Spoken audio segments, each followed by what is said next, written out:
Ramatan pagiku.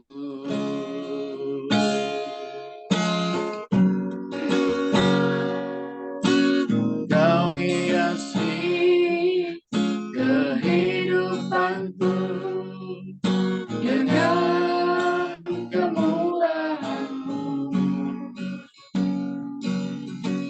Kau rancangkan masa depanku penuh dengan harapan. Aku ada saat ini. Aku ada semuanya karena kasih-Mu. Aku hidup hari ini.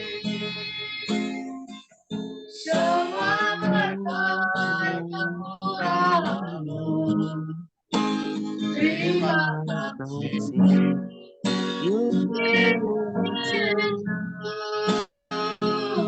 Engkau sangat baik bagiku. Sambil menunggu hambanya Bapak Pendeta Rifaat, kita angkat pujian ini. Kau hiasi kehidupanku dengan kemurahan-Mu.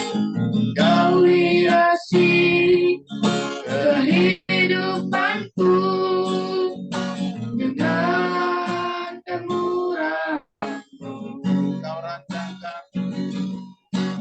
Kau rancangkan masa depanku penuh dengan harapan.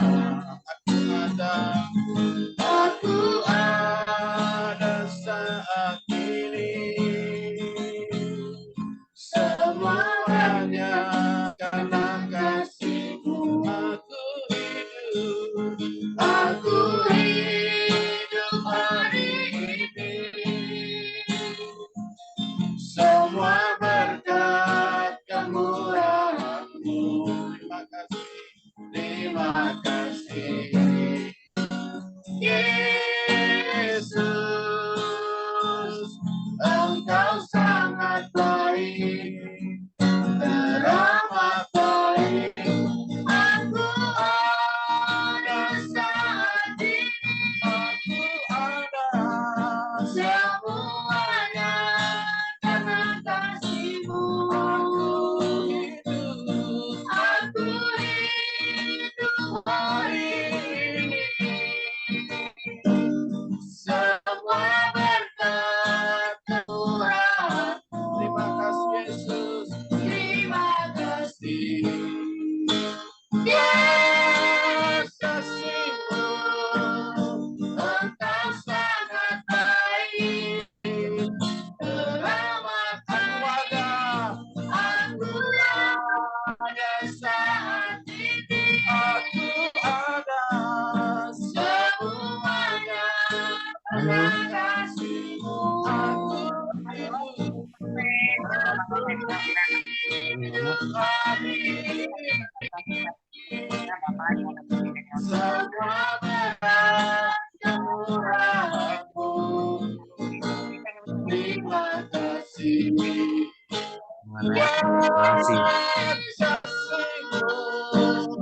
Engkau sangat baik, teramat baik bagi. Terima kasih. Terima kasih. Yesus, Engkau sangat baik, teramat baik. Ayo, kamu pesan itunya boleh lumpia. Berapa biji? Boleh lumpia? Kita ditelepon sama Pak Johannes. Samanya mau hadir nih, tapi belum hadir juga. Berapa ya?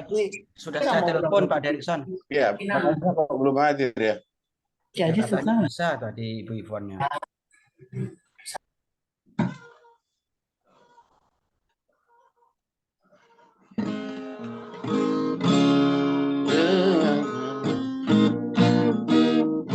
Kita mau bersyukur kepada Tuhan.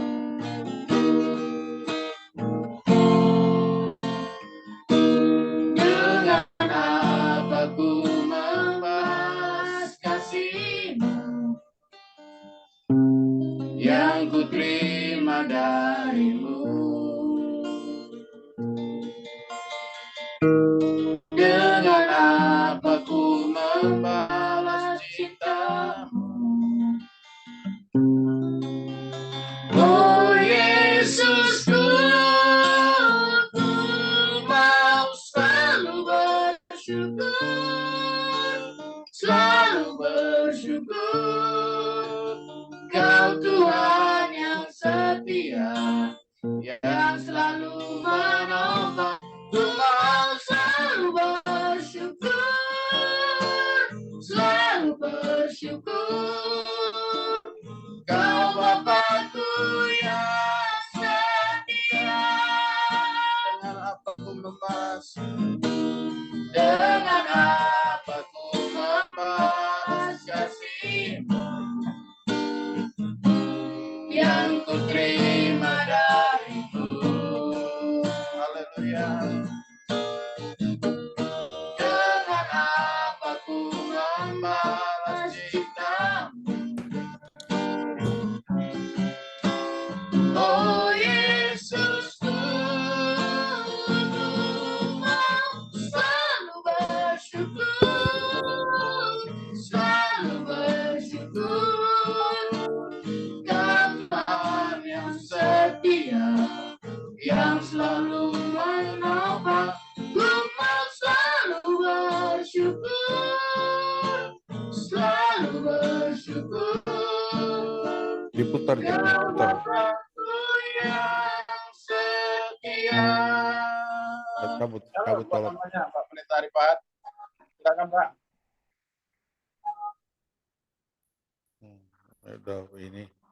Udah payah itu.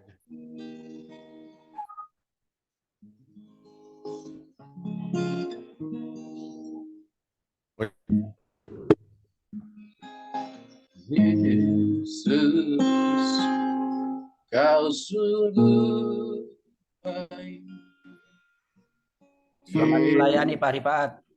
Selamat melayani Pak Arifat. Namamu indah, Yesus, ku cinta kau selalu, ku tinggikan, ku agungkan selamanya. Iya kali habis baterai. Ya udah deh nggak usah. Yesus, kau sungguh baik. 2 kali baterai. Yesus, namamu.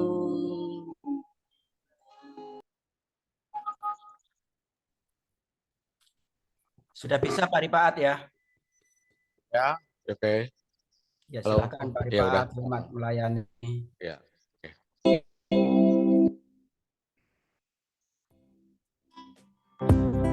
Shalom buat semuanya. Selamat jumpa dengan kasih Kristus. Ya, saya mohon maaf ya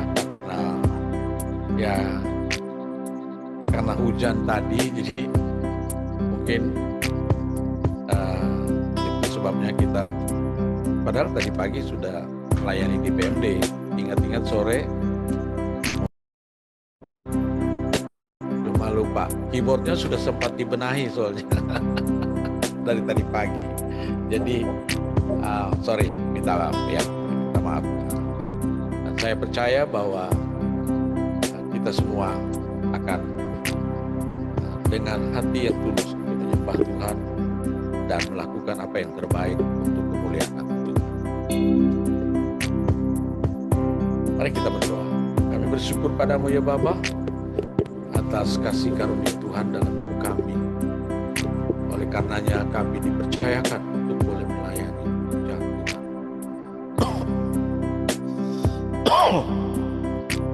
Dan kami mohon penyertaan Tuhan serta pengurapan Tuhan, bahwa setiap kami sungguh-sungguh boleh mengalami hadir Tuhan, bahkan lawatan Tuhan dalam hidup kami. Terpuji nama Tuhan dalam nama Yesus. Amin. Engkaulah perisai. Come on, people.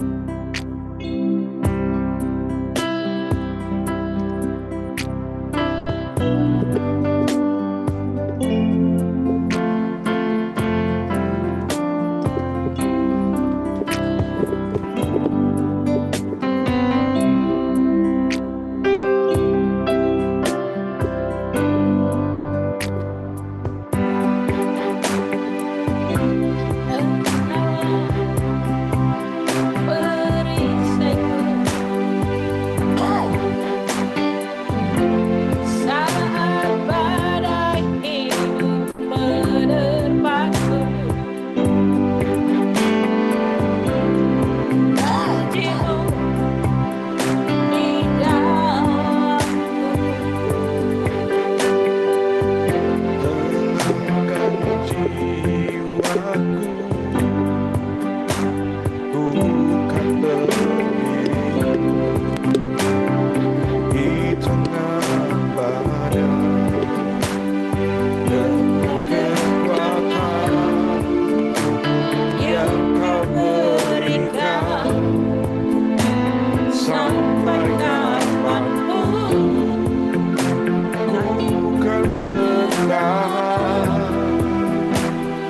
karena Yesus selalu menopang. Bukan berdiri di tengah badai dengan kekuatan yang kau berikan. Sampai kapanpun takkan tergoyahkan, karena Yesus selalu menopang hidupku. Mari kita katakan sekali lagi, Engkaulah perisai.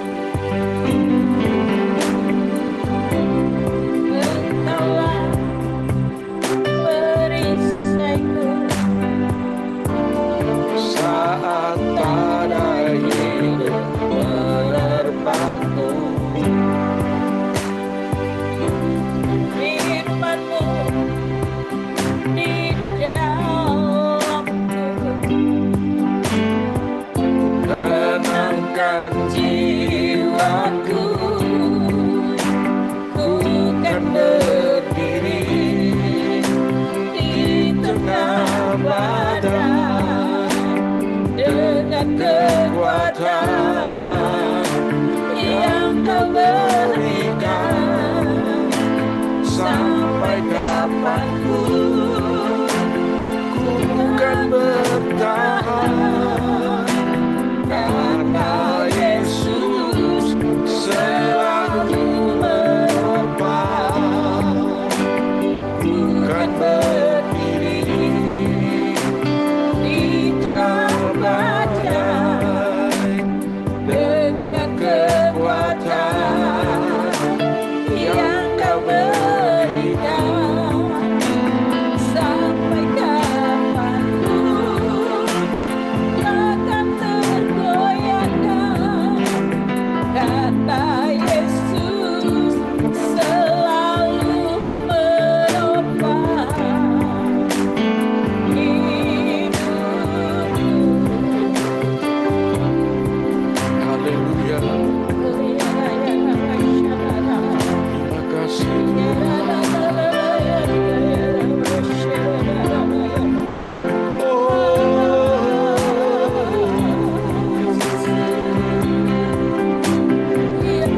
Haleluya.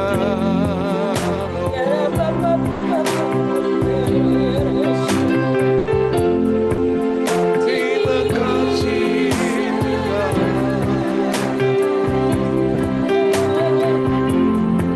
Ini kami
Oh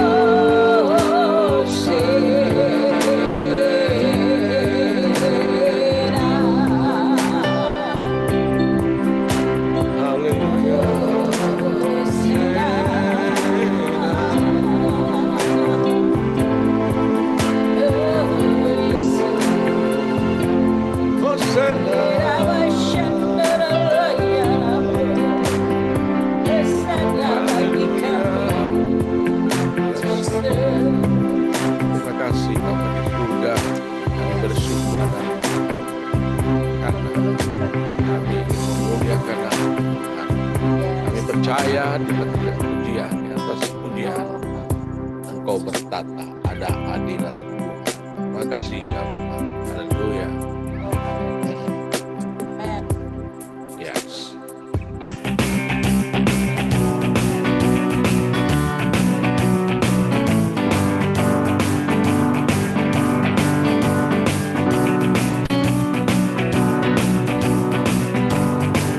Katakan Yesus pokok.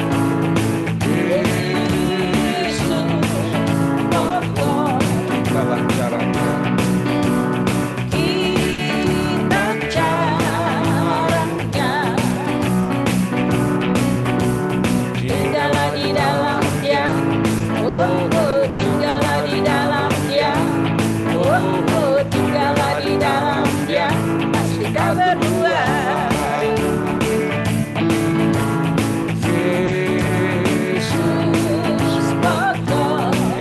Ya.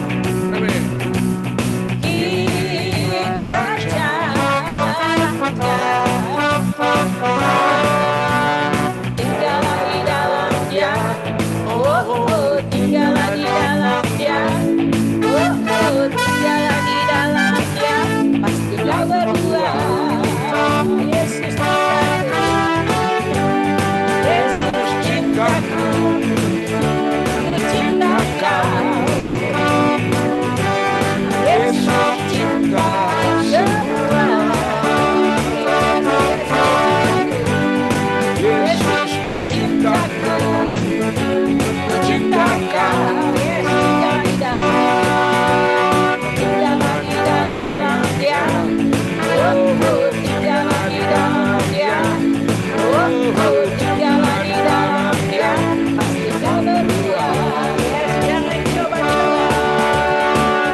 Jangan coba-coba tinggal di luar Yesus, ya. Jangan coba-coba lari dari Tuhan. Tinggallah di dalam Dia, sebab Dialah pokok dan caranya. Kita adalah caranya, ya. Karena itu, mari kita semua datang padanya. Jangan pernah ragu, jangan pernah ragu. Mari semua datang kepada Tuhan untuk bergembira, bersukaria di dalam Dia. Sebab hanya Dia satu-satunya yang dapat memberikan kekuatan dan juga segalanya. Yesus cintaku.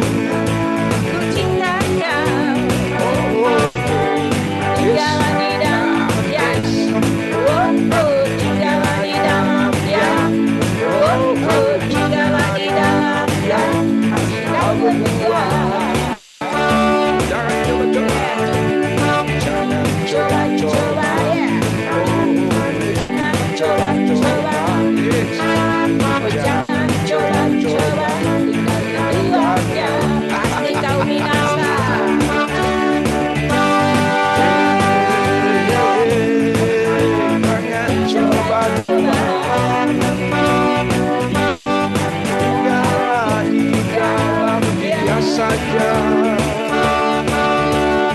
tinggallah di dalam Dia. Tinggallah di dalam Dia. Tinggallah di dalam Dia. Pasti kau berdua. Tinggallah di dalam Dia. Tinggallah di dalam Dia.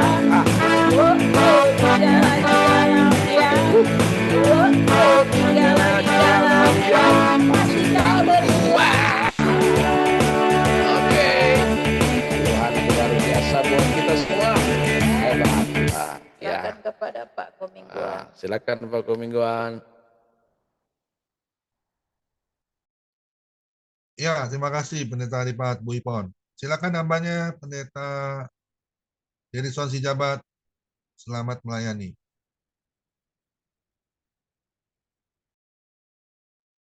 Ya, terima kasih. Kita bersatu dalam doa. Kami bersyukur kepadamu Tuhan yang kami sembah pada saat hari ini. Kesempatan yang kau berikan kepada kami memuji menyembah Engkau Tuhan. Kami datang dari berbagai daerah, berbagai suku, berbagai gereja juga Tuhan.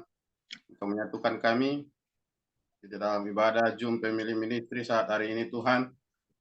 Tuhan, pimpinlah kami, urapi kami, bahkan hamba-Mu juga yang tidak lebih daripada saudara-saudara kami di dalam Zoom ini Tuhan. Pakailah untuk menjadi saluran berkat firman-Mu Tuhan. Ambil alih dengan kuasa-Mu, berbicaralah Tuhan. Menegur hamba-Mu ini dan kami semuanya Tuhan. Yang hadir pada saat hari ini. Dan menuntun kami dalam firman-Mu, sebab firman-Mu adalah pelita bagi kaki kami dan terang bagi jalan kami. Kami serahkan waktu ini sepenuhnya, teman-teman kami yang belum hadir, kiranya Engkau menjauhkan segala yang menghalangi. Bahkan peralatan yang kami pakai juga Tuhan, jauhkan dari segala gangguan dan kerusakan. Di dalam nama Yesus Kristus, bahkan kuasa-kuasa kegelapan yang ingin mengganggu kami, kami tolak, kami patahkan dalam nama Yesus Kristus.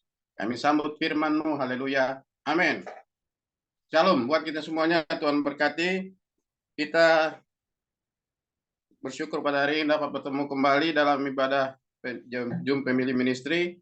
Dan kita mau lihat sesuai dengan tema, di situ adalah ya atau tidak, itu saja. Ya atau tidak, itu saja. Dalam kitab Yohanes, Injil Yohanes pasal 5 ayat 1 sampai 18 saya bacakan, kita ikuti dalam hati. Kita mau renungkan ayat per ayat bagaimana sebenarnya kejadian luar biasa ini, yang unik juga ya, saya rasakan ini. Ya, penyembuhan pada hari Sabat di kolam Bethesda. Sesudah itu ada hari raya orang Yahudi dan Yesus berangkat ke Yerusalem. Di Yerusalem dekat pintu gerbang domba ada sebuah kolam yang dalam bahasa Ibrani disebut Bethesda. Ada 5 serambinya. Dan di serambi itu berbaring sejumlah besar orang-orang sakit, orang-orang buta, orang-orang timpang, dan orang-orang lumpuh yang menantikan goncangan air kolam itu. Sebab sewaktu-waktu turun malaikat Tuhan ke kolam itu dan menggoncangkan air itu. Barang siapa yang terdahulu masuk ke dalamnya sesudah goncangan air itu menjadi sembuh, apapun juga penyakitnya. Di situ ada seorang yang sudah 38 tahun lamanya sakit. Ketika Yesus melihat orang itu berbaring di situ, dan karena ia tahu bahwa ia telah lama dalam keadaan itu, berkatalah ia kepadanya, "Maukah engkau sembuh?" Jawab orang sakit itu kepadanya, "Tuhan, tidak ada orang yang menurunkan aku ke dalam kolam itu apabila airnya mulai goncang. Dan sementara aku menuju ke kolam itu, orang lain sudah turun mendahului aku." Kata Yesus kepadanya, "Bangunlah, angkatlah tilammu dan berjalanlah." Dan pada saat itu juga sembuhlah orang itu, lalu ia mengangkat tilamnya dan berjalan. Tetapi hari itu hari Sabat. Karena itu orang-orang Yahudi berkata kepada orang yang baru sembuh itu, "Hari ini hari Sabat dan tidak boleh engkau memikul tilammu." Akan tetapi ia menjawab mereka, "Orang yang telah menyembuhkan aku, dialah yang mengatakan kepadaku, angkatlah tilammu dan berjalanlah." Mereka bertanya kepadanya, "Siapakah orang itu yang berkata kepadamu, angkatlah tilammu dan berjalanlah?" Tetapi orang yang baru sembuh itu tidak tahu siapa orang itu. Sebab Yesus telah menghilang ke tengah-tengah orang banyak di tempat itu. Kemudian Yesus bertemu dengan dia dalam bait Allah, lalu berkata kepadanya, "Engkau telah sembuh, jangan berbuat dosa lagi, supaya padamu jangan terjadi yang lebih buruk." Orang itu keluar, lalu menceritakan kepada orang-orang Yahudi bahwa Yesuslah yang telah menyembuhkan dia. Dan karena itu orang-orang Yahudi berusaha menganiaya Yesus karena ia melakukan hal-hal itu pada hari Sabat. Tetapi ia berkata kepada mereka, Bapakku bekerja sampai sekarang, maka aku pun bekerja juga. Sebab itu orang-orang Yahudi lebih berusaha lagi untuk membunuhnya, bukan saja karena ia meniadakan hari Sabat, tetapi juga karena ia mengatakan bahwa Allah adalah Bapanya sendiri, dan dengan demikian menyamakan dirinya dengan Allah. Ya, terima kasih buat firman Tuhan yang sudah kita baca pada saat hari ini. Jadi seringkali memang manusia di dalam zona nyaman ini menganggap bahwa dirinya itu adalah Tuhan sendiri. Padahal di hadapan mereka adalah Tuhan. Dan mereka sudah mendengarkan dari Yesus bahwa Yesus bekerja, Allah bekerja, tetapi mereka tetap ingin membunuh Yesus. Bahkan ketika Yesus mengatakan, Bapakku bekerja sampai hari ini, dan aku pun bekerja, tapi mereka lebih berusaha lagi untuk membunuh Yesus. Nah, yang saya soroti di sini adalah bahwa bukan masalah hari Sabatnya, adalah bagaimana zona nyaman itu ternyata ada dua. Zona nyaman di dalam ketenangan, kecukupan. Tetapi kita lihat di sini tentang orang sakit ini, orang yang lumpuh ini. Ternyata dalam 38 tahun dia berbaring dan melihat orang sembuh. Dan ini terjadi ketika kita hitung kalau 38 tahun. Kalau dia mulai sakit, mulai 20 tahun, berarti umurnya di situ udah 58. Kalau umur 20 tahun. Dia hanya menunggu ada orang yang mengangkat dia dan memasukkan ke dalam kolam kalau sewaktu-waktu ada goncangan. Dan mengapa terjadi ada kolam Bethesda ini adalah juga tentang kemurahan Tuhan. Karena pada masa itu ketika nabi-nabi tidak diakui lagi oleh bangsa Israel, dari antara masa nabi terakhir sampai kepada masa Yesus lahir itu ada lebih kurang 400 tahun. 400 tahun namanya Tuhan tidak bersuara melalui nabi-nabinya. Maka banyak di situ terjadi kejadian, makanya pada perbedaan Alkitab kita dengan Alkitab Protestan dengan Alkitab Katolik, di situ perbedaannya. Karena rentang waktu 400 tahun itu ada dianggap tulisan-tulisan yang bisa dimasukkan ke dalam Alkitab. Sementara dalam pihak Protestan melihat bahwa dalam 400 tahun itu Tuhan tidak berbicara lagi melalui para nabi. Sampai Yesus lahir. Nah, pada masa itu Tuhan memberikan kemurahan, salah satunya adalah ada kolam yang bernama Bethesda. Suatu waktu ketika kolam itu digoncangkan oleh malaikat, siapapun yang masuk ke dalamnya yang sakit apapun itu pasti sembuh. Tapi ada seorang yang sungguh memprihatinkan, sampai 38 tahun terbaring dan hanya menonton, melihat orang disembuhkan karena ada yang mengangkat, sementara dia sendiri tidak ada yang mengangkat. Akhirnya manusiawi gitu loh, manusiawi. Akhirnya sepertinya dia sudah pasrah dan menikmati, ya udah, nanti kan ada waktunya ada orang yang mengangkat saya.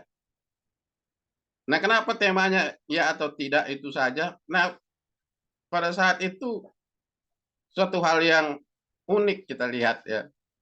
Ketika seseorang datang kepada dia itu Yesus yang menawarkan di ayat 7, dimulai ayat 6, ketika Yesus melihat orang itu berbaring di situ dan karena ia telah lama dalam keadaan itu, yaitu 38 tahun tadi, berkatalah ia kepadanya, maukah engkau sembuh? Nah, jawabannya karena dia sudah nyaman ataupun sudah terbiasa dengan keadaan bahwa bakalan mendapat giliran untuk masuk ke kolam itu, dia fokus kepada kolam. Padahal di hadapannya adalah yang membuat kolam itu, artinya yang berkuasa atas kolam itu, yang berkuasa menyembuhkan, yang menciptakan langit, bumi, dan isinya ini, yang menciptakan manusia itu sendiri, yaitu Yesus. Namun yang uniknya di sini jawabannya bukan ya atau tidak, tetapi dia masih memiliki jawaban yang sepertinya tidak masuk akal gitu bagi kita. Karena dikatakan di sini Tuhan, nah dia tahu Tuhan katanya. Tuhan, tidak ada orang yang menurunkan aku ke dalam kolam itu apabila airnya mulai goncang. Dan sementara aku menuju ke kolam itu, orang lain sudah turun mendahului aku.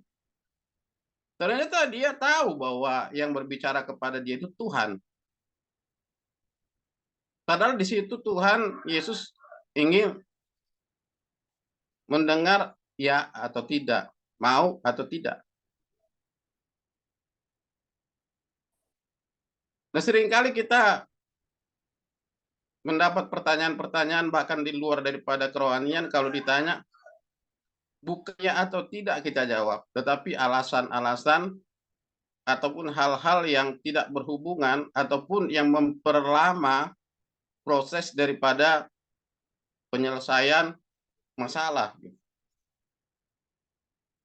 Sementara orang yang menawarkan mungkin penyelesaian masalah itu mau, misalnya, mau nggak engkau saya bantu untuk menyelesaikan masalahmu?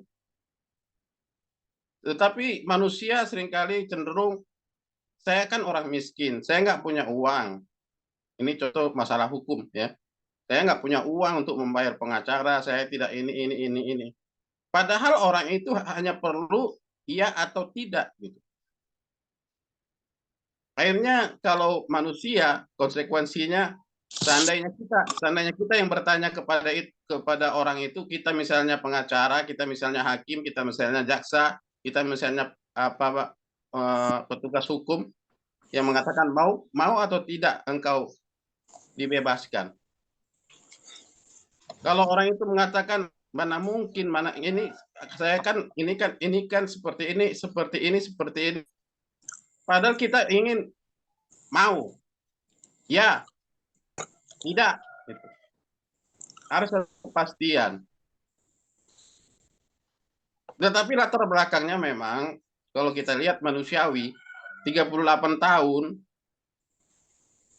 dia hanya bisa menyaksikan dan menikmati, akhirnya sepertinya dia menikmati penderitaan itu. Bahasa menikmatinya sepertinya kurang enak, apa ya? Nyaman gitu ya. Nyaman artinya udah pasrah. 38 tahun itu waktu yang singkat. Bagaimana dia makan, bagaimana dia tidur, menantikan air itu bergoncang, dan Tuhan tidak memberitahukan kapan air itu bergoncang. Yang penting orang-orang di sekitar kolam Bethesda itu harus siap-siap menantikan kolam itu digoncang oleh para malaikat, dan ketika digoncang, siapa yang masuk, sakit apapun pasti disembuhkan. Kalau diberitahu kapan waktunya, mungkin orang bisa ngantri, dan orang yang lumpuh ini bisa minta tolong pada orang lain bahwa tanggal 15 nanti kolam ini akan digoncang. Tolonglah, ada 2 orang yang angkat saya, mungkin dia bisa, atau kalau dia punya uang dia bisa menyewa orang untuk mengangkat dia. Tetapi kolam ini tidak ada beritahuan kapan digoncangkan.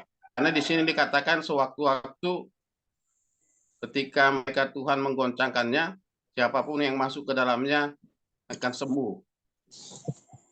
Jadi padahal sudah dia katakan Tuhan gitu loh. Itu hal yang unik. Tuhan ya, Tuhan Tidak ada orang yang menurunkan aku ke dalam kolam itu apabila airnya mulai goncang. Pada pertanyaan Yesus, maukah engkau sembuh? Hanya itu saja. Maukah engkau sembuh? Tapi itulah baiknya Tuhan. Walaupun orang itu memiliki 1000 alasan, ketika Tuhan memang ingin menyembuhkan dia, apapun alasan orang itu, Tuhan tetap sembuhkan dia. Dia katakan kepada orang lumpuh itu, bangunlah, angkatlah tilammu, dan berjalanlah. Dan orang itu sembuh. Nah, yang mau saya soroti di sini adalah kita jangan terbawa kepada hal-hal yang istilahnya berdasarkan kemampuan kita, kemampuan orang lain. Ya, ada banyak hal seperti kita bahas kemarin itu, ada banyak hal yang bisa digunakan oleh Tuhan untuk menyembuhkan kita, untuk memulihkan kita.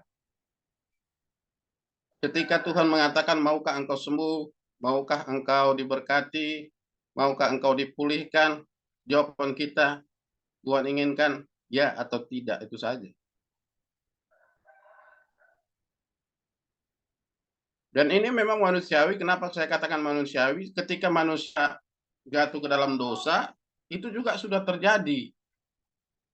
Manusia sulit mengatakan iya atau tidak. Apalagi mengatakan iya kalau sudah bersalah. Ya, kalau kita lihat di Kejadian 3 ayat 9 sampai 14, di sana dituliskan Kejadian 3 ayat 9 sampai 14. Ketika manusia itu sudah memakan buah yang dilarang itu, maka ayat 9 sampai 14 demikian firman Tuhan. Tetapi Tuhan Allah memanggil manusia itu dan berfirman kepadanya, di manakah engkau? Ia menjawab, ketika aku mendengar bahwa engkau ada dalam taman ini, aku menjadi takut karena aku telanjang. Sebab itu aku bersembunyi. Firman-Nya, siapakah yang memberitahukan kepadamu bahwa engkau telanjang? Apakah engkau makan dari buah pohon yang kau larang engkau makan, yang kularang engkau makan itu? Nah, ini pertanyaan Allah ya. Apakah engkau makan dari buah pohon yang kularang engkau makan itu? Adam enggak langsung menjawab, iya, enggak. Tapi manusia itu menjawab, dia salahkan Hawa. Perempuan yang kau tempatkan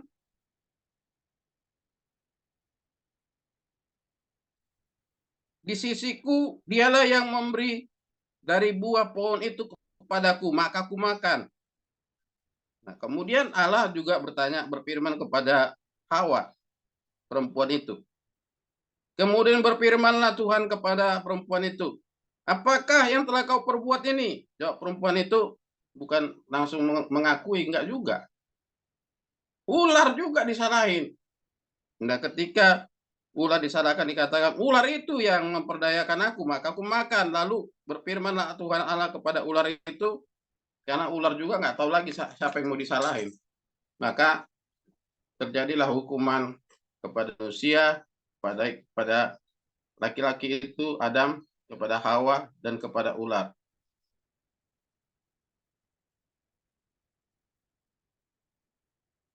Jadi menikmati zona yang buruk, menikmati zona yang baik, yang nyaman, maksud saya kesenangan. Jadi ada dua dalam dunia ini. Ada orang yang sakit itu, ya bukan satu dua ya, banyak itu. Manusia itu sepertinya kalau sudah bosan dalam rasa sakit, apalagi sudah berpuluh tahun dalam keadaan sakit seperti itu, sepertinya tidak mungkin sembuh lagi. Maka manusiawi ketika menjawab Yesus, tidak ada yang menurunkan aku. Sementara di awal dia sudah menyebut Yesus itu Tuhan. Manusia itu cenderung membuat alasan-alasan, ya. Dan sebenarnya seringkali Tuhan itu datang kepada kita, maukah engkau dipulihkan, maukah engkau disembuhkan, tetapi dengan pikiran kita, apakah mungkin di dalam dunia sekuler juga seperti itu. Seperti saya katakan tadi, dalam hukum juga seperti itu. Maukah engkau dibebaskan? Bagaimana saya mungkin bebas? Saya nggak punya uang. Manusia terpengaruh, terkontaminasi dengan pemikiran-pemikiran orang lain, dengan pengalaman-pengalaman orang lain. Sementara berkat Tuhan itu kepada setiap orang itu mungkin berbeda. Tuhan bisa pakai apa saja secara berbeda. Makanya dikatakan bahwa bapak orang percaya itu adalah Abraham. Karena Abraham ketika Tuhan katakan, pergilah, tinggalkanlah negerimu dan sanak saudaramu, dan aku akan memberikan suatu negeri yang akan memberikan kemakmuran kepadamu. Nah, di situ langsung Abraham itu ambil tindakan pergi. Dan dia membawa Lot. Demikian juga Ishak, Abraham ketika memiliki anaknya Ishak. Pergilah, persembahkanlah anakmu itu untuk aku. Dia pergi. Maka dikatakan bahwa Abraham itu adalah bapak orang percaya. Jadi yang menjadi sorotan bagi kita adalah ketika kita ditawarkan oleh Tuhan sesuatu dari pelajaran firman Tuhan ini, banyak hal yang kita bisa pelajari bahwa jawabannya kalau iya, iya, kalau tidak, tidak gitu. Musa juga orang besar ketika dia suruh Tuhan melepaskan bangsa Israel, dia katakan banyak alasan. Kakak saya saja, abang saya saja yang pintar bicara. Ya, saya juga seperti itu, aku berat lidah segala macam. Banyak alasan. Kenapa? Karena Musa sudah merasa aman di tempat mertuanya. Merasa aman, memiliki istri yang cantik, kemudian memiliki pekerjaan yang sudah bisa membuat dia tidak terancam dari kelaparan. Tetapi Tuhan seringkali menawarkan kepada kita pekerjaan-pekerjaan yang besar untuk memasyurkan namanya, seperti yang ditawarkan oleh Allah kepada Abraham itu, bahwa di tempat yang baru yang dijanjikan oleh Tuhan itu, engkau akan kuberkati, namaku akan dimasyurkan, dan orang yang diberkatilah orang yang memberkati engkau, dan terkutuklah orang yang mengutuk engkau. Nah, saatnya ketika kita mengalami panggilan Tuhan dengan cara apapun, Tuhan menghendaki kita ya atau tidak, itu saja. Sama dengan di Wahyu itu, ya, jangan kita suam-suam kuku. Kalau kita suam-suam kuku melakukan sesuatu, tetapi kita dalam hati kita tidak rela, atau kita lebih baik kita panas, lebih baik dingin kalian daripada antara dingin dengan panas, maka aku akan memuntahkan engkau, kata Tuhan di Wahyu. Jadi dengan cara apapun Tuhan bisa menyembuhkan. Bahkan kita lihat akhirnya orang ini yang 38 tahun sakit ini kan bukan Tuhan masukkan ke kolam itu, bukan. Karena yang membuat kesembuhan di kolam itu juga Yesus itu juga sebagai Tuhan. Maka dia katakan, bangunlah, angkatlah tilammu. Karena kan kolam itu sepertinya tidak ada artinya. Kenapa? Karena yang membuat kolam itu udah ada di hadapan dia. Nah, yang uniknya tadi Tuhan, katanya. Tuhan. Nah, Bapak Ibu serta saudara yang kasih Tuhan Yesus Kristus, memang manusiawi, tapi kita harus berubah. Kita berubah. Jangan pernah kita menganggap bahwa yang di pikiran kita ini yang lebih benar daripada firman Tuhan. Seringkali kita bingung, ya, panik. ketika sesuatu terjadi kepada kita panik. Sama dengan orang ini ketika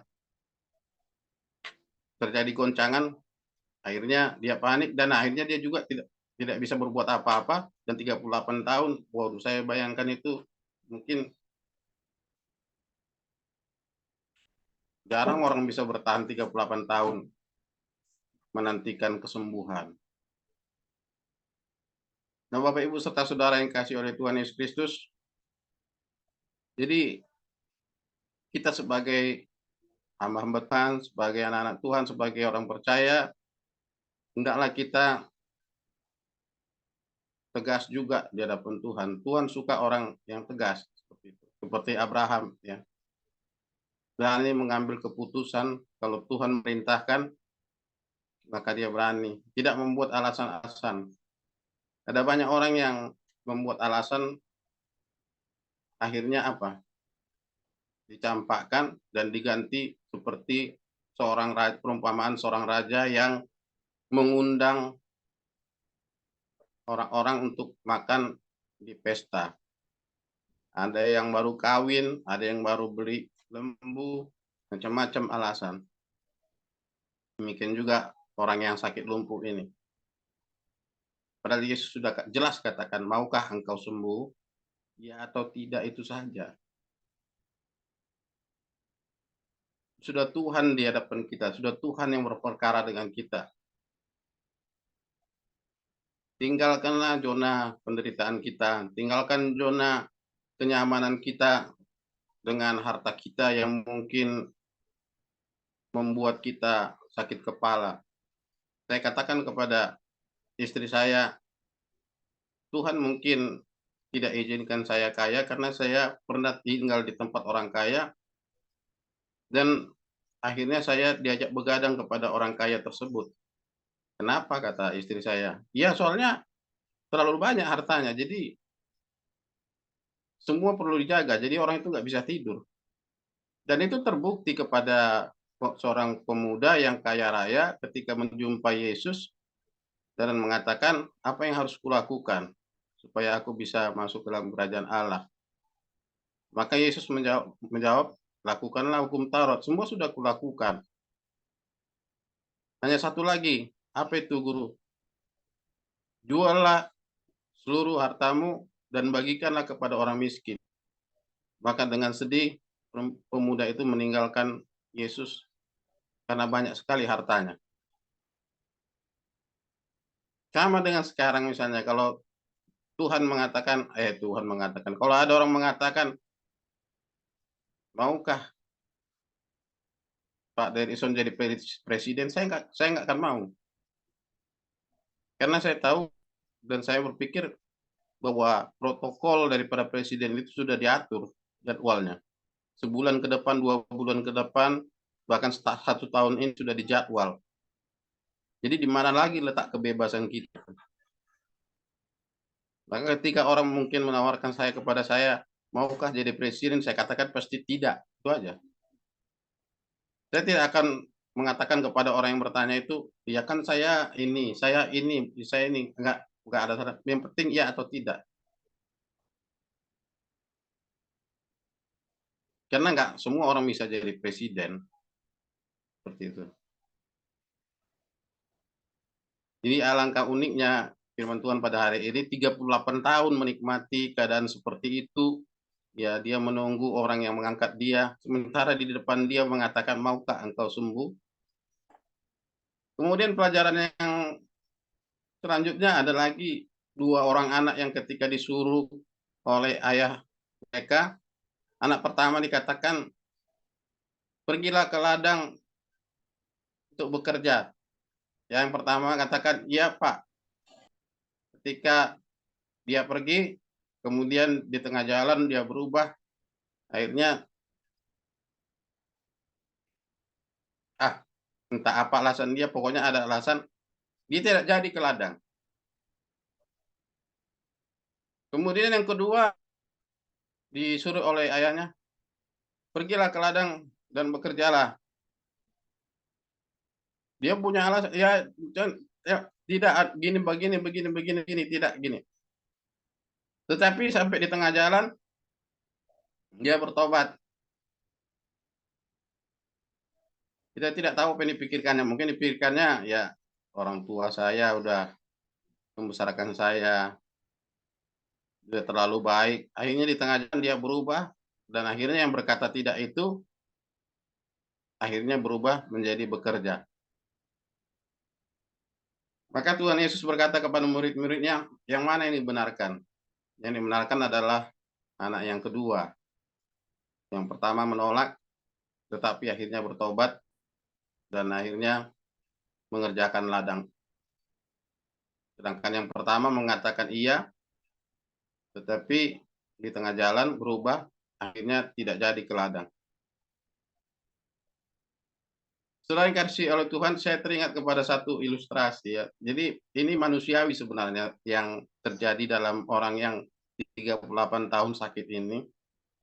Ada sebuah kapal ya, kapal kalau dulu kan baik supir mobil, baik nakoda kapal itu kan kejam-kejam. Guru juga kejam-kejam dulu, semua serba kejam. Nah, nakoda ini kalau nggak kejam, ya bisa-bisa kapal itu bahaya dan bisa rusak. Maka orang yang menjadi nakoda itu memang harus lulus uji dulu, harus tegas. Nah, nakoda kapal itu mengatakan kepada setiap ABK, anak buah kapal, katanya, selama saya menjadi nakoda di kapal ini, peraturannya setiap orang yang bertemu dengan saya harus menundukkan kepala, tidak boleh melihat wajah saya. Barang siapa melihat wajah saya akan dicampakkan ke laut. Maka tidak ada yang berani membantah, kemudian semua melakukan itu mulai esok harinya semua ketika bertemu, ketika nakoda itu berjalan mengelilingi kapal, maka orang yang melihat nakoda itu akan menundukkan kepala. Sampai nakoda itu lewat, baru bisa menaikkan kepalanya lagi. Begitulah sampai berpuluh tahun, dan ternyata ada pergantian. Karena nakoda itu sudah tua dan pensiun, dan kemudian gantikan dengan nakoda yang baru. Dan nakoda yang baru memulai pelayaran, dan ketika dia mengelilingi kapal, asal dia bertemu dengan orang, semua menundukkan kepala. Setiap orang yang bertemu dengan dia menundukkan kepala. Padahal dia keliling itu mau mengenal anak buah kapal, anak buahnya sendiri, gitu. Mengenal wajahnya masing-masing. Gitu. Ya paling tidak dari ratusan orang, ada puluhan yang diingatnya wajahnya seperti itu. Tapi asal dia bertemu dengan orang, orang menundukkan kepala. Akhirnya dikumpulkan semua anak buah kapal, dan dia bertanya, apa yang terjadi ini? Kenapa ketika saya bertemu dengan orang di kapal ini, orang selalu menundukkan kepala dan tidak berani melihat saya? Padahal saya bermaksud untuk mengenal wajah, kalau bisa ratusan orang saya kenal wajah kamu orang semua, tapi kalau nggak bisa beberapa pun, yang penting saya melihat wajah kamu orang sebagai anak buah saya di kapal ini. Akhirnya kepala anak buah kapal mengatakan, begini, bos, apa sebutan di kapal saya nggak tahu. Apa komandan nggak tahu lah. Begini tuan, ya kalau dulu tuan ya. Begini tuan, dulu nakoda yang tuan gantikan itu membuat peraturan bahwa setiap orang yang bertemu dengan nakoda di kapal ini harus menundukkan kepala sampai nakoda itu lewat. Kalau enggak, hukumannya akan dilemparkan ke laut. Nah, akhirnya nakoda yang baru itu mengerti. Oh, itu peraturannya. Oke, sekarang peraturannya diganti. Mulai sekarang, catat. Mulai sekarang, setiap orang yang bertemu dengan saya di kapal ini, dimanapun itu, ketika saya keliling kapal, atau ketika saya memanggil, jangan ada yang menundukkan kepala. Barang siapa yang menundukkan kepala akan saya lempar ke laut. Akhirnya peraturan itu berubah. Nah, pertanyaan bagi kita, apakah bisa secepat itu orang berubah?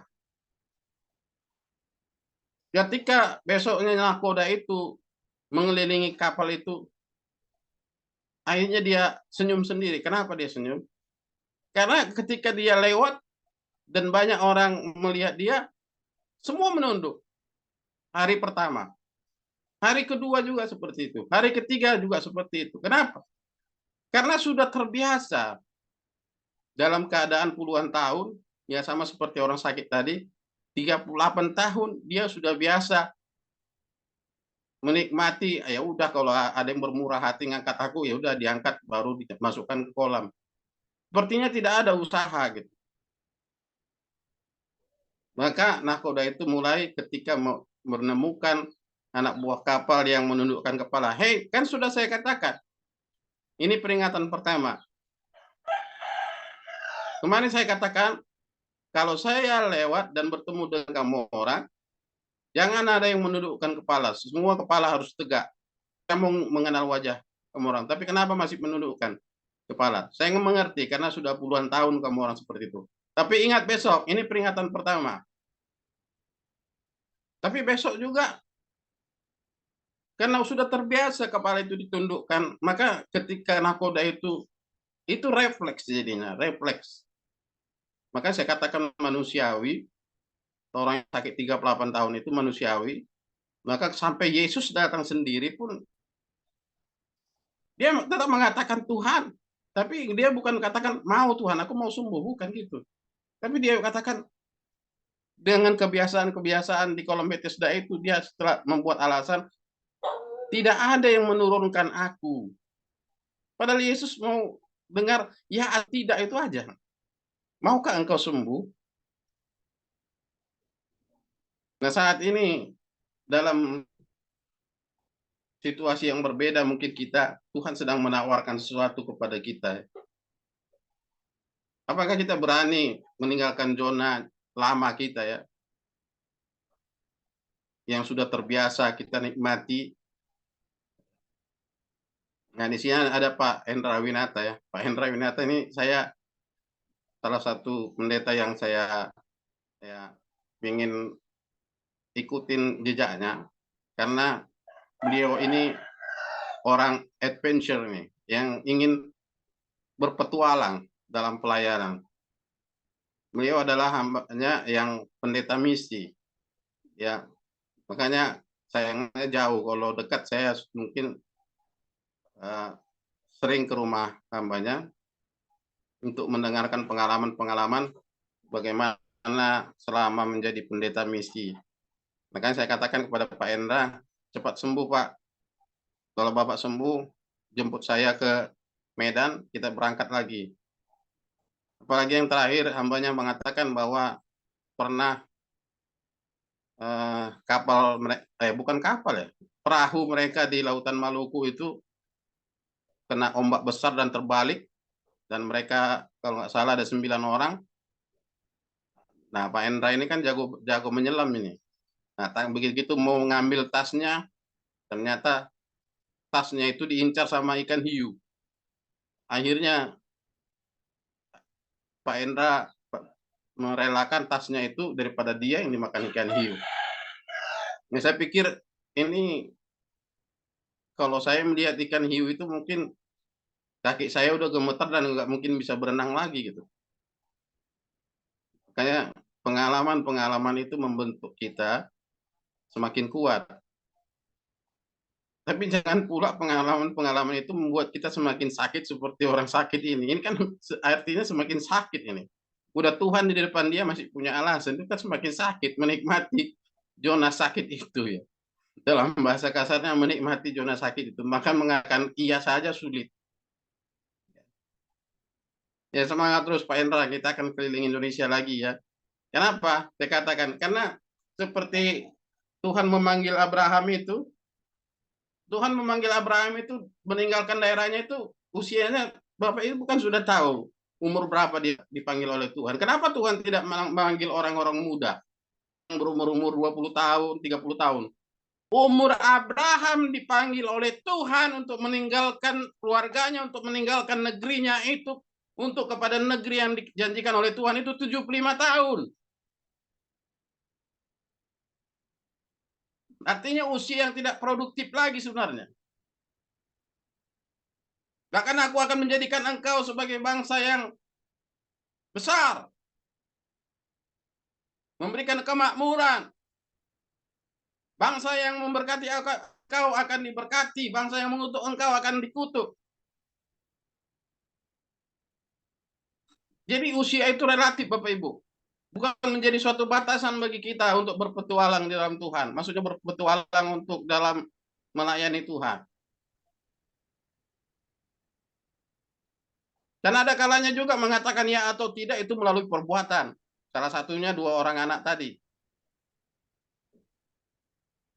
Ada yang mengatakan iya, tapi tidak berbuat iya. Ada yang mengatakan tidak, tetapi berbuat iya. Sekarang, dalam masalah apa kita dipanggil oleh Tuhan?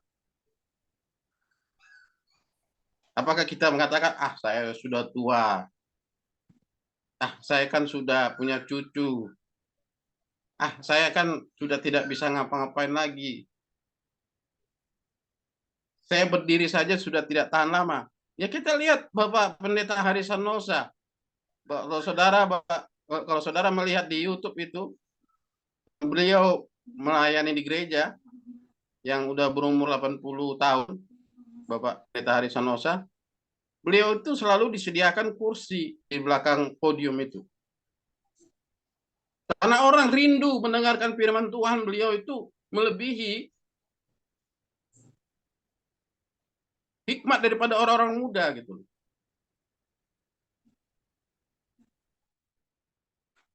Jadi jangan kita batasi kuasa Tuhan dengan usia kita, dengan penyakit kita, dengan keadaan kita, dengan situasi kita. Karena Tuhan itu tidak terbatas ruang dan waktu. Cukup kita katakan iya saja. Tidaknya enggak usah lah. Maukah engkau sembuh? Maukah engkau melayani? Ya, berangkat. Ketika kita mengatakan itu, saya yakin janji Tuhan pasti digenapi.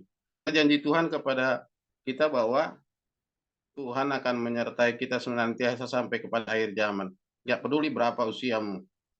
Makanya saya salut kepada Ibu Grace, Ibu Lydia, ya, semua yang selalu setia melayani Tuhan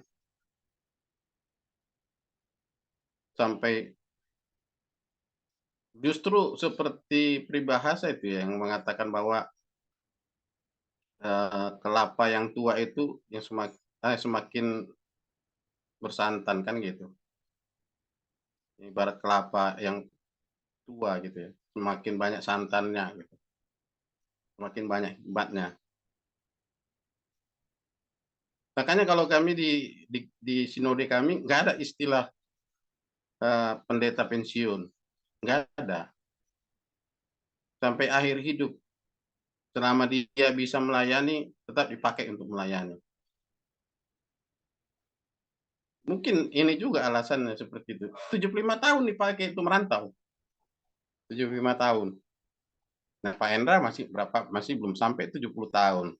Masih bisa kita, Pak, sampai ke Papua, Pak. Ini Wamena lagi kerusuhan, Pak. Kita mau berdoa ke sana, Pak Endra. Cepat sembuh. Tuhan berkati, Pak Endra. Amin. Ya, kita mau ke Papua. Karena Pak Endra udah kirim pakaian pada saya, ada pakaian Brimob, ada pakaian apa untuk berpetualang ini. Saya lihat pakaian yang dikirim Pak Endra ini pakaian petualang ini. Luar biasa, Pak Endra. Makanya saya yakin ini akan tercapai, ya. Jangan terpaku kepada usia, kepada penyakit, ya. Zona penyakit ini. Ini yang akan membuat kita jadi apa? Jadi terhalang berkat Tuhan, terhalang rencana Tuhan dalam kehidupan kita. 75 tahun Abraham meninggal daerahnya, memasuki perjalanan baru, ya. Bahkan menjanjikan menjadi bangsa yang besar. Tetapi apa? Belum punya anak juga. Tapi akhirnya Tuhan berikan juga kan.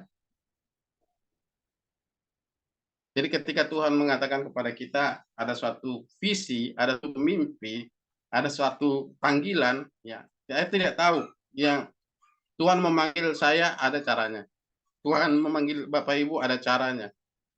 Mungkin melalui mimpi, mungkin melalui artikel yang saudara baca, mungkin melalui firman Tuhan yang saudara renungkan, saudara memiliki visi, ya. Saya yakin di sini semua adalah hamba-hamba Tuhan yang dipakai oleh Tuhan, akan dipakai oleh Tuhan secara luar biasa lagi dari yang sekarang. Tetapi kalau kita sudah menikmati zona yang sekarang ini, bahkan kita katakan sudah pasrah, sudahlah, saya sudah penyakitan, nggak mungkin saya lagi bisa sembuh. Jadi apalagi, kapan lagi berlaku Markus pasal 16 itu? Tanda-tanda ini akan menyertai orang percaya. Ketika mereka meletakkan tangan atas orang sakit, maka orang sakit itu akan sembuh. Mereka akan berbahasa-bahasa yang baru. Ketika mereka minum racun maut sekalipun, mereka tidak akan mati. Nah, kapan lagi janji Tuhan itu akan kita nikmati? Apakah usia kita membatasinya? Enggak. Sama dengan orang sakit ini, dia hanya terpaku kepada kolam itu saja. Kolam itu saja. Sementara Tuhan sudah di depan dia mengatakan, maukah engkau sembuh? Tuhan nggak ada yang coba. Atau bisa dikatakan, Tuhan bantulah aku angkatkan ke kolam itu gitu. Ini enggak. Tuhan, nggak ada orang yang mengangkat aku ke kolam itu. Cukup ya atau tidak itu saja gitu. Ketika engkau mengatakan iya, Tuhan pasti bersuka cita dan memakai kita luar biasa. Ketika engkau mengatakan tidak, Tuhan juga punya cara untuk membuat kita mau mengatakan iya. Karena ada juga banyak contoh di sini yang mengatakan tidak, tetapi Tuhan pakai juga. Walaupun bukan dengan kata-kata. Contohnya Yunus. Tuhan tetap berikan kesempatan walaupun dalam tidak dia berkata bukan dalam perkataan mengatakan tidak, tetapi dalam kelakuannya ketika Tuhan suruh dia ke Niniwe, dia pergi malah ke Tarsus, itu udah mengatakan tidak. Tetapi Tuhan punya cara untuk tetap memakai hambanya. Bukan alasan-alasan. Tuhan paling tidak suka alasan-alasan. Apalagi kalau alasan, kenapa saya? Kenapa harus saya? Musa kan gitu, kenapa harus saya? Abang saya Harun, lebih pintar bicara. Bukan masalah itu. Sekarang Tuhan tertuju kepada siapa? Bahwa Tuhan itu tertuju kepada saya, Tuhan itu tertuju kepada Bapak Ibu, tertuju kepada kita semuanya. Kalau saudara katakan iya silakan, katakan iya, katakan tidak silakan. Tapi yang jelas saya percaya Tuhan punya cara, kita akan tetap dipakai oleh Tuhan. Yang penting kita punya ketegasan, bukan alasan-alasan yang kita ciptakan. Nggak berhubungan itu. Maukah engkau sembuh? Nggak berhubungan dengan jawaban tadi. Tidak ada. Nah, sementara dikatakan Tuhan tidak ada. Dia udah katakan Tuhan. Di hadapan dia udah melebihi daripada kolam. Bahkan yang menciptakan kolam itu, yang menggoncang kolam itu dengan para malaikatnya. Tapi dia buat alasan tidak ada.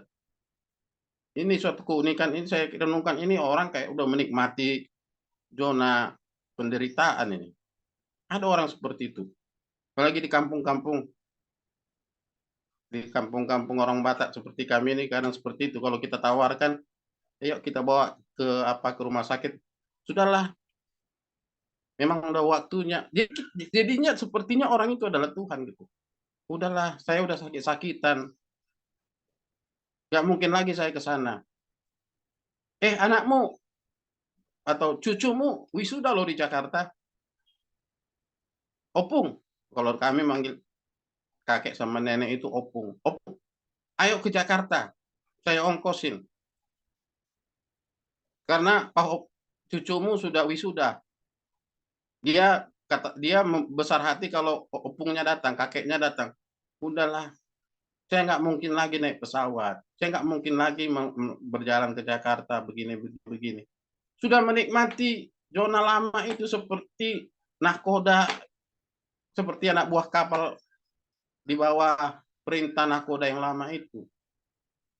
Namun lama-kelamaan mereka belajar. Ketika mereka mulai melakukan menegakkan kepala, akhirnya semua bisa menegakkan kepala.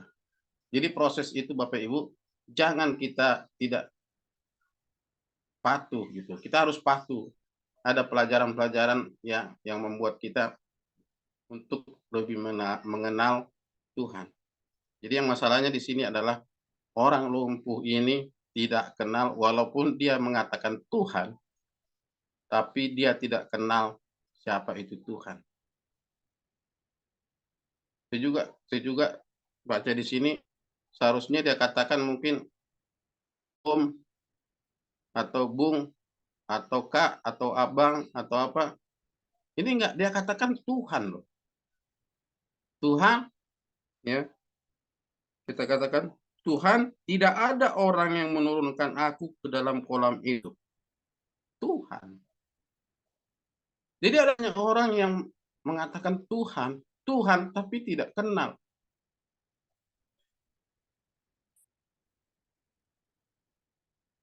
Jadi mari saudara, mari kita berangkat dari zona yang mengikat kita, sehingga kita akhirnya hanya bermimpi, melihat orang berhasil. Ini kan orang ini selama 38 tahun kan melihat orang keberhasilan orang jadinya, menonton. Sementara Tuhan mengatakan dalam firman-Nya bahwa engkau akan menjadi kepala bukan menjadi ekor. Kita akan menjadi pemeran-pemeran utama. Tapi orang yang lumpuh ini kalau Tuhan Yesus tidak datang maka sampai mati dia di situ. Menjadi penonton orang-orang sembuh. 38 tahun lamanya dia lihat orang sembuh, sementara dia bertiduran di situ. Padahal Tuhan menginginkan kita jadi kepala. Menginginkan kita dipakai oleh Tuhan. Ya peduli latar belakang kita mau dari mana. Ini seperti yang firman Tuhan kemarin itu ya. Rahab juga bisa dipakai oleh Tuhan. Ruth juga bisa dipakai oleh Tuhan. Apa dasarnya Ruth itu bisa percaya? Istri saya katakan kalau saya jadi Ruth belum tentu bisa saya jadi Ruth katanya. Apalagi kalau orang Batak. Orang Batak sangat susah intim dengan mertua perempuan. Menantu perempuan susah. Itu Ibu Pendeta Hetis tak ngerti lah. Susah sekali. Selalu mencari kesalahan. Yang menantunya cari kesalahan mertua cari kesalahan menantu gitu. Bukan semua, tapi kebanyakan.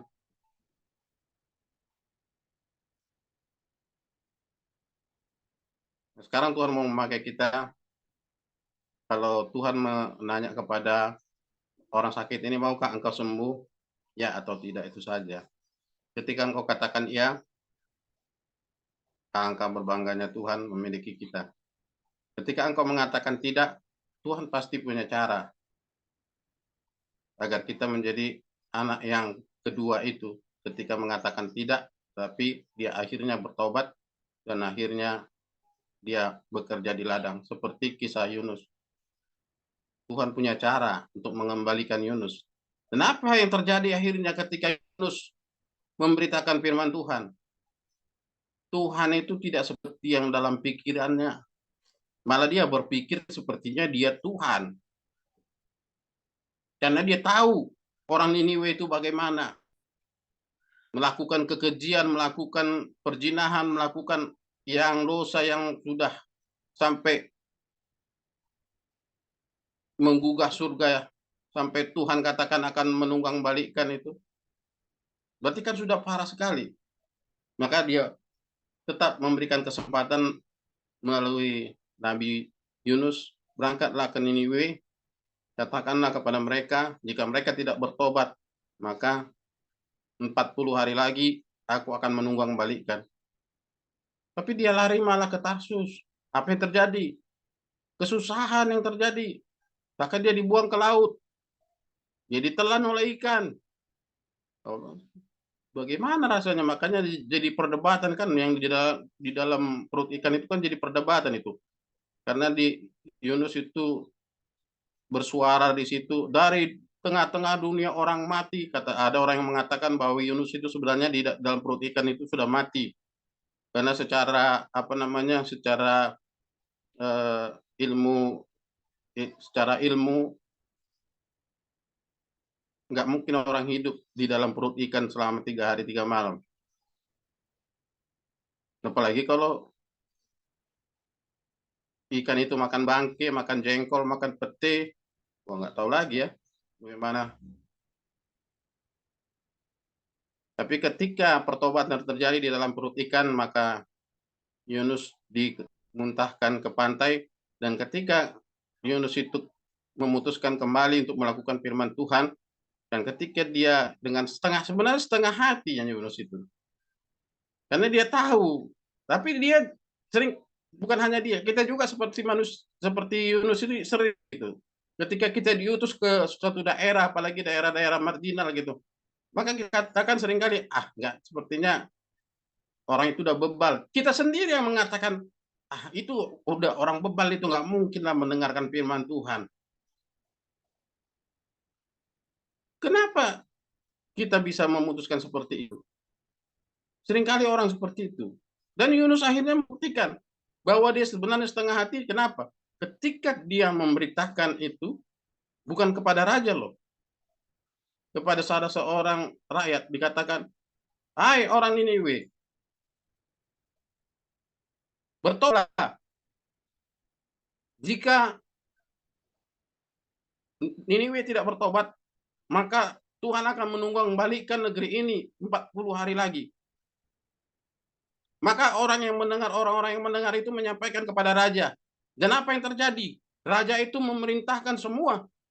Bahkan raja itu menanggalkan jubah kebesarannya, memakai pakaian kabung.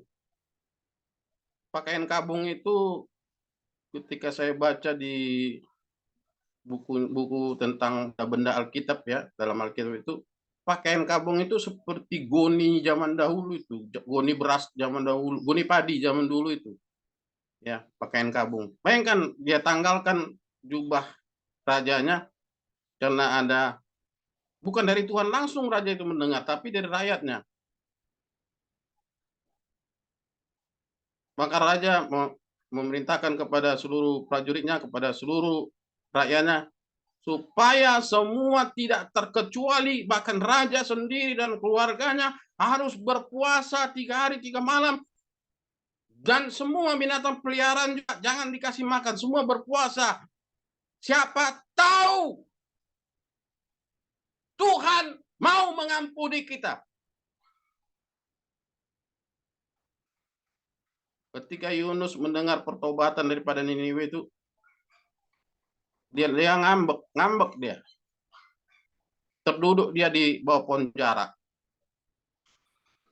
Maka Tuhan katakan, kenapa kau jadi bersedih ketika Niniwe bertobat? Akulah Tuhan. Artinya itu suka-sukanya Tuhan. Artinya maksudnya kekuasaan Tuhan, hak Tuhan yang tidak bisa kita ganggu gugat. Kita hanya alat. Ketika di depan kita ada orang yang mengerikan dosa-dosanya, yang sepertinya sudah kecanduan atau segala macam, jangan pernah berhenti, beritakan aja, layani saja gitu. Dan yang terakhir, Yesus sudah buktikan ketika Yesus meninggalkan murid-muridnya dan mendahului murid-muridnya, dia menyeberang ke Gerasa, Gadara, dan di situ ada seorang yang sudah dirantai tapi lepas juga rantainya. Akhirnya mereka memutuskan di suatu tempat di pekuburan, disitulah tempat dia, orang gila itu, ya. Tapi itu juga berharga di hadapan Tuhan. bagi manusia sepertinya udah tidak ada lagi yang mengingat itu. Mungkin sudah mati kira-kira seperti itu. Tapi Yesus menyeberang loh, menyeberang melihat orang gila itu. Kemudian terganggulah ribuan setan-setan roh-roh jahat yang ada di tubuh daripada orang gila itu. Mau apa engkau, anak Allah yang maha tinggi? Belum waktunya kami untuk dihukum. Hanya Yesus belum berkata apa-apa di situ. Tapi suruhlah kami untuk masuk kepada babi-babi itu katanya. Ada 2.000 babi di situ. 2.000 babi, apalagi sekarang harga babi mahal ya. 2.000 babi kali 2.000 kali 2 juta aja satu, berarti 2.000, 2 miliar. Hanya untuk menyelamatkan satu orang gila, harus korban 2 miliar. Harga babi itu misalnya 2 juta satu ekor. Kalau 2.000 ekor masuk jurang semua mati. Makanya saya tersentuh kepada ini, ada Ibu Eti Simanjuntak yang lanjutkan terus pelayanan-pelayanan marginal ya. Bukan pelayanan marginal ya. Ya, karena Pak, itu berharga di hadapan Tuhan. Orang gila aja yang udah dirantai, udah diabaikan, udahlah taruh aja di dekat kuburan. Sekarang bukan kita Tuhan. Bukan kita yang memastikan orang itu nggak mungkin lagi sembuh. Orang itu nggak perlu dilayani gitu. Seperti Yunus itu, seperti dia Tuhan. Ngapain aku ngelayani orang Niniwe? Nggak mungkin. Bisa-bisa aku mungkin pikiran Yunus, jangan-jangan aku pula dibunuh. Karena kejahatan sudah semakin hebat di Niniwe. Maka dia pergi ke Tarsus. Tapi ketika dia mengatakan, hai orang Niniwe, ketika dia sudah dimuntahkan dari ikan, hai orang Niniwe, kalau kamu tidak bertobat, maka negeri ini akan ditukang balikan. Rajanya langsung membuka jubahnya, pakai pakaian kabung. Dia panggil prajuritnya, perintahkan kepada seluruh negeri supaya berpuasa. Jangan makan, jangan minum. Siapa tahu Tuhan berbelas kasihan kepada kita. Sejahat-jahatnya orang masih ada keinginan untuk bertobat. Kita pegang itu. Ya, terima kasih. Biarlah firman Tuhan ini mengajarkan kepada kita. Katakanlah ya. Kalau tidak, tidak. Ketika Musa mengatakan tidak, tetap juga Tuhan memiliki cara untuk memakai dia. Menolak. Ketika Yunus menolak, Tuhan punya. Jangan seperti kata kitab Wahyu.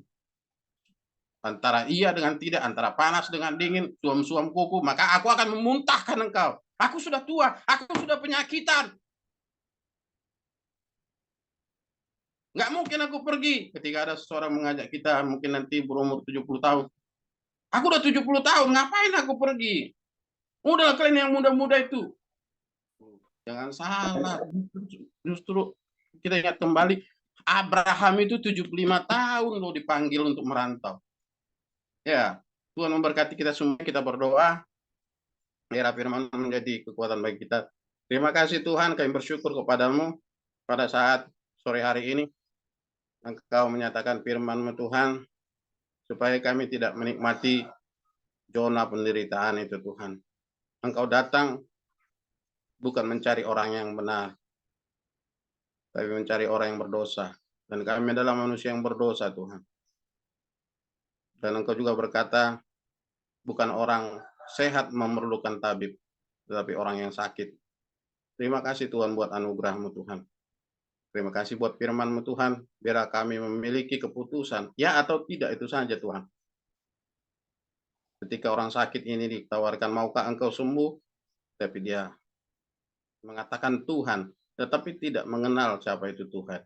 Dia katakan tidak ada orang yang, dia terlalu terpaku kepada pikiran-pikiran bagaimana masuk ke kolam itu. Sementara Tuhan memiliki banyak cara untuk menyembuhkan, banyak cara untuk menyelamatkan, banyak cara untuk memakai kami semuanya. Biarlah kami dapat berubah bersama-sama Tuhan. Kami serahkan hidup kami, pelayanan kami. Pakailah kami Tuhan.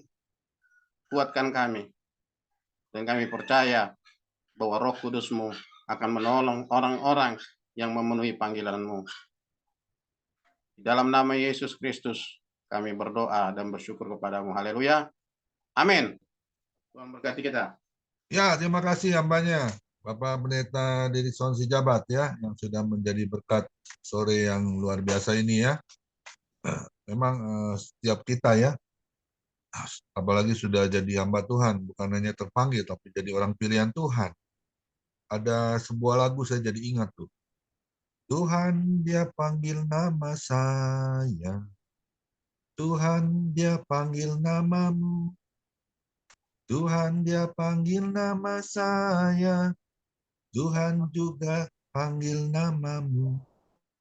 Ku jawab ya, ya, ya. Ku jawab ya, ya, ya. Ku jawab ya Tuhan, ku jawab ya Tuhan, ku jawab ya, ya, ya. Amin. Ya, kita kalau sudah dipanggil ya, kita harus jawab ya Tuhan, ini aku Tuhan, utuslah aku. Amin. Ya, seperti firman Tuhan yang selalu mengingatkan kita, Matius 11 ayat 28.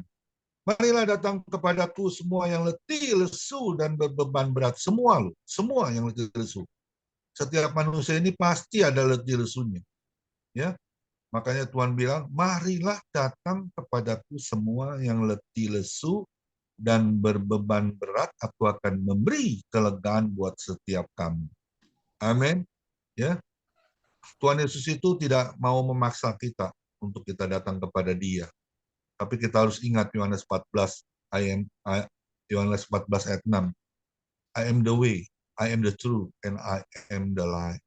Ya, akulah jalan dan kebenaran dan hidup. Tidak ada seorang yang sampai kepada Bapa di surga kalau tidak melalui Yesus. Amin. Ya, puasa ya hari ini. Nggak kerasa ini sudah sejam ini. Ya, luar biasa. Tapi saya diberkati sekali ya. Kita semua diberkati firman-Nya. Amin. Ya. Boleh naikkan satu pujian. Pak Dedison boleh tambahkan ibadah untuk besok. Terima kasih. Tuhan berkati.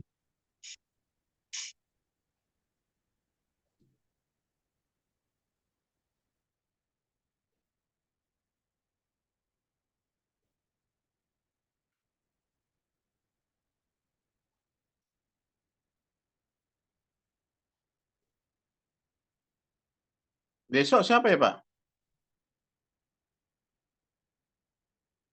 Pak Yandi, Pak. Oh ya, sebentar Pak. Ini sudah dapat. Besok hambanya Bapak Yandi Wijaya yang melayani kita ya.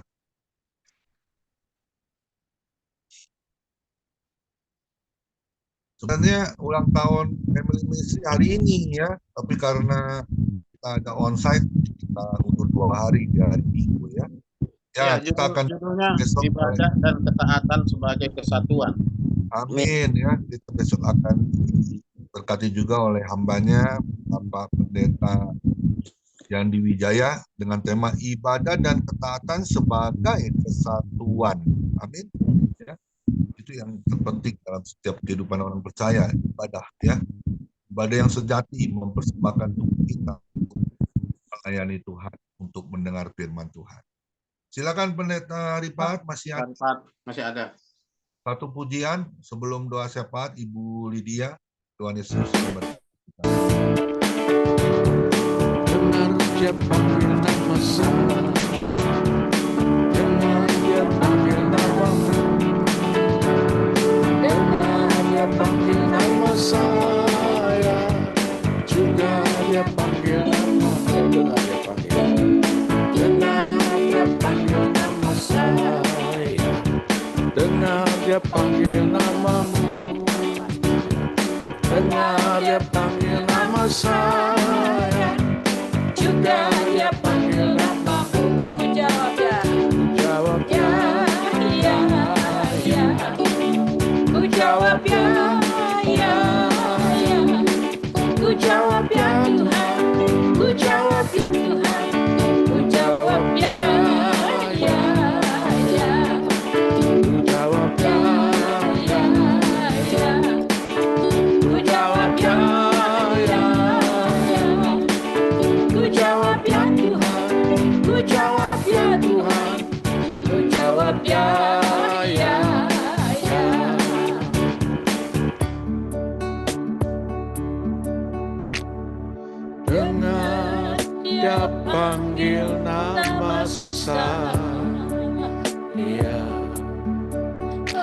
Dengar dia panggil namamu,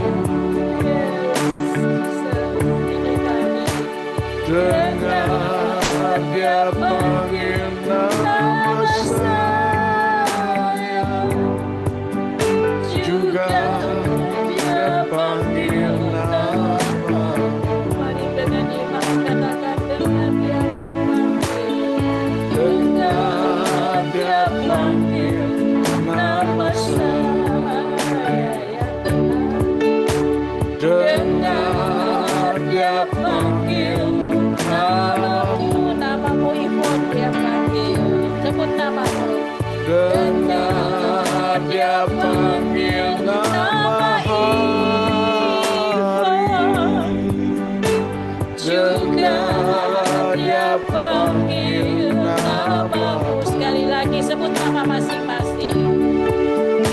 Dengar dia panggil nama Ivon, dengar dia panggil nama dengar dia panggil nama Ivon, juga dia panggil namamu. Mari kita sama-sama jawab ya Tuhan. jawab Ya, ya. ya, ya. Ku jawab ya, ya, ya. Ku jawab ya Tuhan. Ku jawab ya Tuhan.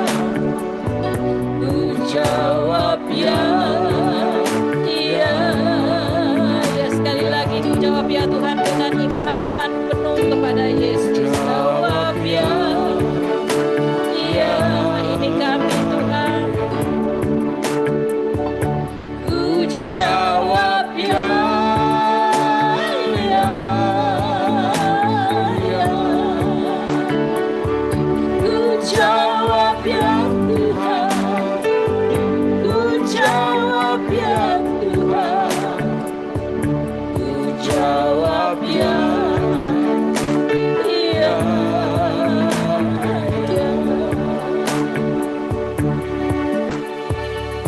Ya, silakan. Silakan yang doa.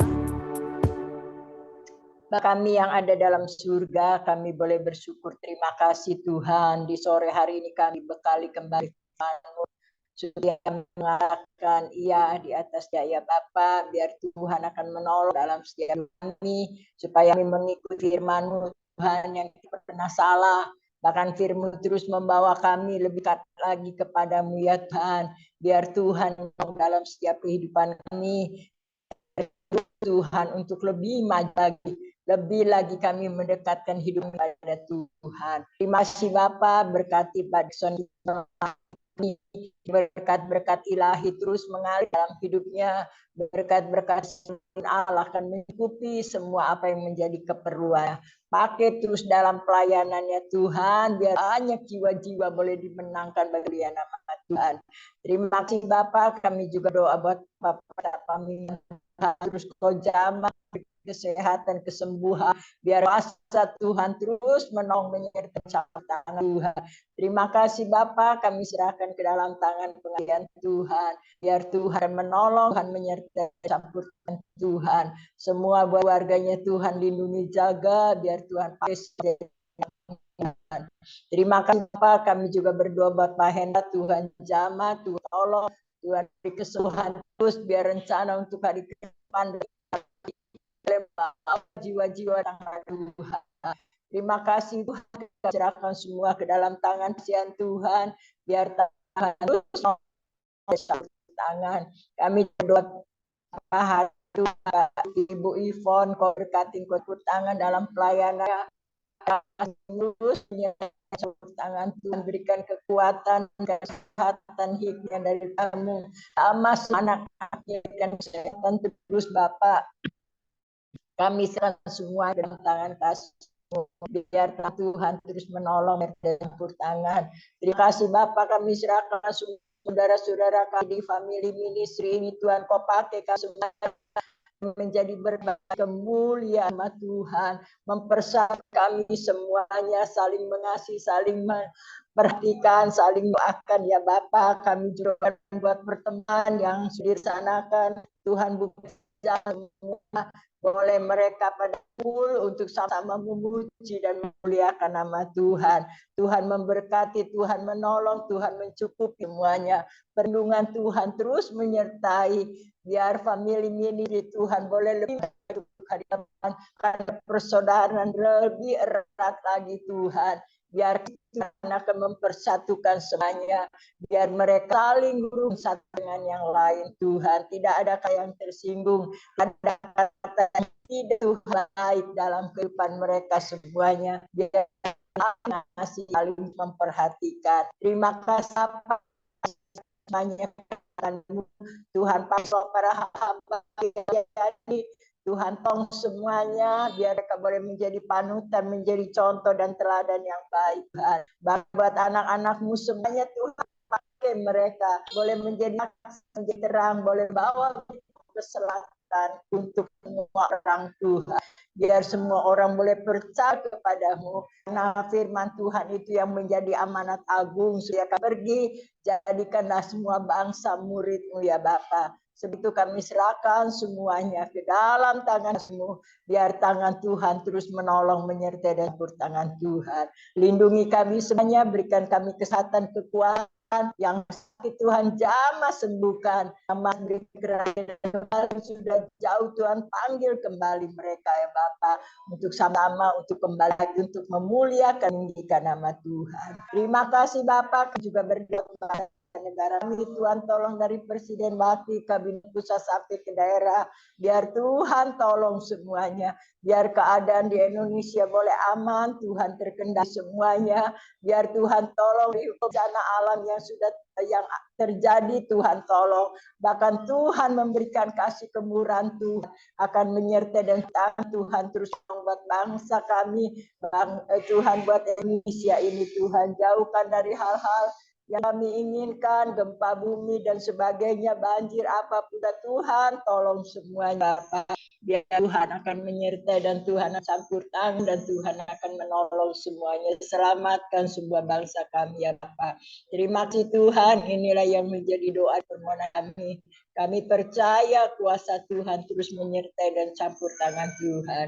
Terima kasih Bapa, segala puji hormat syukur, kebesaran dan kemuliaan hanya bagi nama Tuhan. Di dalam Yesus kami sudah berdoa. Haleluya. Amin. Mari kita angkat kedua tangan kita menerima berkat yang datangnya dari Tuhan Yesus Kristus. Tuhan Yesus Kristus adalah kekuatan dan perisai kami semua. Kepadamulah kami semua percaya. Tuhan Yesus memberkati engkau dan Tuhan Yesus melindungi engkau. Tuhan Yesus menyinari engkau dengan wajahnya dan memberi engkau kasih karunia. Dan Tuhan Yesus menghadapkan wajahnya kepada kita semua yang hadir, memberi damai sejahtera. Kiranya Tuhan Yesus memberkati Bapak, Ibu, anak, mantu, cucu, semuanya dalam perlindungan Tuhan Yesus yang sempurna. Dan juga kiranya Tuhan Yesus memberkati pekerjaan Bapak, Ibu, anak, mantu, cucu. Semuanya dibuatnya berhasil dan beruntung di dalam nama Tuhan Yesus. Dan juga kiranya Tuhan Yesus memberkati pelayanan Bapak, Ibu, anak, mantu, cucu. Semuanya perkenanan Tuhan selalu ada. Hati Tuhan Yesus disenangkan oleh pelayanan Bapak, Ibu, anak, mantu, cucu. Dan nama Tuhan Yesus ditinggikan, dipermuliakan, dan diagungkan. Sampai Tuhan Yesus datang, di awan-awan yang permai menjemput kita, orang-orang yang saleh, yang sudah diberkati firman Tuhan, sama-sama kita setuju katakan, amin. Tuhan Yesus memberkati kita semua. Silakan bincang-bincang Bu Biona bisa bantu. Tuhan Yesus memberkati. Ya, amin. Terima Ya, kasih, Bu shalom. Biona. Tuhan Baik, berkati. Pak Koming. Amin, amin. Pak Koming juga Tuhan berkati. Ya, shalom semuanya. Pertama-tama terima kasih untuk firman yang ditabur pada hari ini dari hambanya Bapak Derikson. Tuhan Yesus berkati pelayanan Bapak dan keluarga tercinta melimpah-limpah. Amin. Yes, amin. Haleluya. Mohon maaf jika ada yang belum di mute, bisa tolong di mute ya karena di sini Biona berisik. Terima kasih. Ya, hari ini temanya tentang iya atau tidak itu saja. Ya, ini temanya sangat tegas ya. Katakan ya jika ya, tidak ya tidak. Ya, tetapi kalau di dalam hidup ini kita akan katakan ya untuk segala yang baik pastinya dan katakan tidak untuk segala yang tidak baik. Haleluya, amin. Hari ini firman-Nya benar ya, luar biasa karena Allah kita maha luar biasa. Dikisahkan di sini dijelaskan bahwa ada seorang yang sakit 38 tahun lamanya. Haleluya. Sebenarnya kita percaya bahwa Allah kita luar biasa, Allah kita dahsyat. Tidak mungkin sampai 38 tahun untuk anak-anaknya yang sungguh-sungguh mengasihi dia akan sampai selama itu. Tidak dipulihkan, tidak disembuhkan. Ya, ini menunjukkan bahwa ada sikap untuk menghindari tanggung jawab. Ya, kan dia dia katakan bahwa tidak ada yang di firman Tuhan tidak ada yang membantu menurunkan aku ya tadi dikatakan ya Pak Derikson ya. Sebenarnya ini ya dikatakan tidak ada yang menurunkan aku. Ini sebenarnya hanya bentuk orang yang menyalahkan orang lain. Tidak ada usaha di dalam diri dia, ya. Nah, kalau dia misalnya tidak hidupnya menyalahkan orang lain ya, pasti Allah juga berkenan di dalam hidup kita. Jadi hidup kita ini harus selalu berserah, tidak boleh menyerah. Ya, jawaban doa itu dari Tuhan itu tidak pernah terlambat. Tetapi kalau sepertinya seperti menurut kita seperti lama, itu karena Tuhan mau supaya namanya lebih dipermuliakan, supaya kita belajar lebih percaya lagi, dan supaya karakter kita lebih terbentuk dewasa. Amin. Untuk tema hari ini, ya dan tidak, pastinya kita semua mendapat hikmat dari firman yang ditabur pada hari ini. Yang pertama-tama, Biona mau menyapa dulu. Shalom Bapak Sutarjo, apa kabar? Bu Fiona ada yang baru masuk, Bu. Bu. Oh iya. Ada yang baru masuk, tolong itu dulu disapa Ibu Anggi. Iya, betul. Betul. Tolong disapa dulu, maaf ya. Oh, nggak apa-apa Ibu Meisi. Aku soalnya pakai handphone, Bu, jadi nggak kelihatan. Shalom Bu Anggi sama Ibu siapa nih? Ibu Anggi dan Ibu Anggi aja ya? Anggi. Halo, Bu Ya, Anggi. tadinya ada Ibu Dina Tania tapi sudah keluar. Oh, baik ya. Halo Ibu Anggi, apa kabar?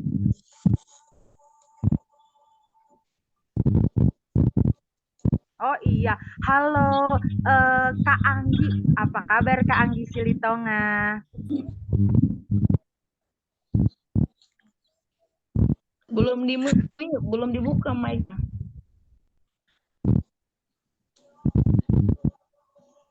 Pemulihan. Anggi kenal ingat Bunda nggak ini Anggi? Anggi. Lagi pemulihan katanya. Ya, decet lagi pemulihan, Bu Eti. Iya, ini satu alma mater sama saya. Ini jauh nih ada anak juga anak Bunda ini. Ya, sakit apa Bu Eti? Saya juga baru dengar, baru tahu. Ya, tapi tambah cantik si Anggi, tambah gendut Anggi. Nantilah mungkin mau bersaksi, katakan aja yang lain dulu. Iya. Oh, tulang ekor. Tulang ekornya sakit. Ya, tulang ekornya sakit ya. Ya, semoga cepat sembuh Kak Anggi. Nanti Kak Anggi boleh kesaksian ya, Kak.